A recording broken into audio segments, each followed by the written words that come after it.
See you, What bro. a frightening night for you on something that's normally just a usual in and out of the city. Absolutely. It was very terrifying, honestly. So you couldn't even remember two, maybe three cars back from that initial car. Yeah, I think I was the third car back from the third car back. What do you remember?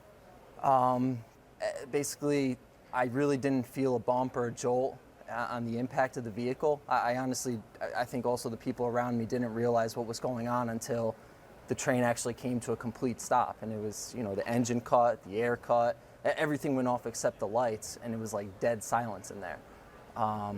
At that point, the intercom came on for the conductor, which it cut in and then cut right out, and he didn't say anything. So everybody was kind of in limbo, waiting to hear what was going on. Maybe 30 seconds later, somebody from the second car, the car in front of us, opened up the door, and he's like, they smell gas up front. We got to make our way to the back. At that point, I still didn't even know that we struck a vehicle. Yeah. I just thought maybe something was mechanically wrong with the train. So I grabbed my belongings and I started to make my way back with a group of people, which I didn't really look back, but I believe everybody got up and started to make their way back. When people are saying we smell gas, that's going to get everyone absolutely, up yeah. and out of the train. And Very so quickly. Everyone's quickly trying to move toward the back of the train because are the doors not open? You have to go all the way back for them to break them open for you to get out? I mean, I guess you can, all the doors open, but we didn't know if we should get out or not. Yeah. They didn't tell us. So we started making our way back, to which point they came on the intercom system, the conductor, and said that the train has struck a vehicle that was on the track. They gave us no other information. They didn't say if there was a fire, if there wasn't a fire. They didn't tell us to remain seated and calm or to evacuate. So I think nobody really knew what to do.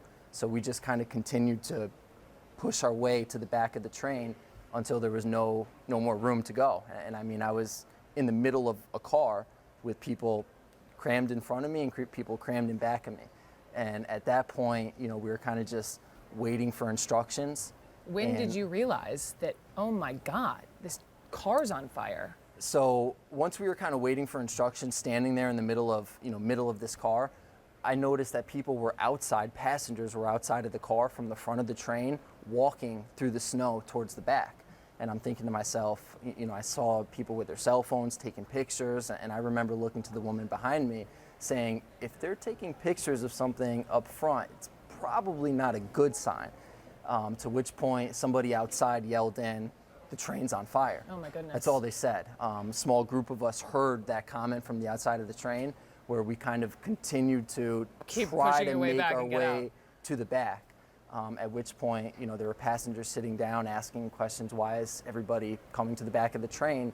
And I know that the people that heard that the train was on fire didn't want to announce it because this is a packed train during rush hour. If you yell fire, everybody's getting up in a mass panic and pushing their way to the exit. So everybody was kind of like, oh, we smell gas, we don't know, let's wait to see. To which point I think I was maybe on the train for 10, 15 minutes after the stop. When finally you see it.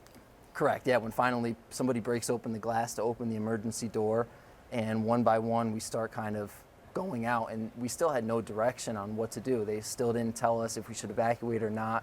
So I think half the people were trying to get off the train. The other half is like, well, let's wait. We don't know what's going on. I know that one gentleman was helping people off the train because it was a far drop. It was probably a good 6 feet. It was eye level to me when I climbed down. It was slippery. It was wet.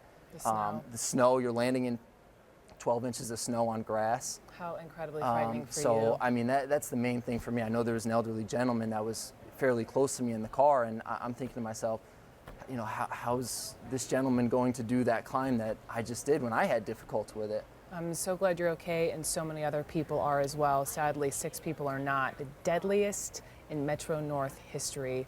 I'm glad you're all right, and thank you so much for coming in. Thank you very much. Nice to meet you, despite the circumstances.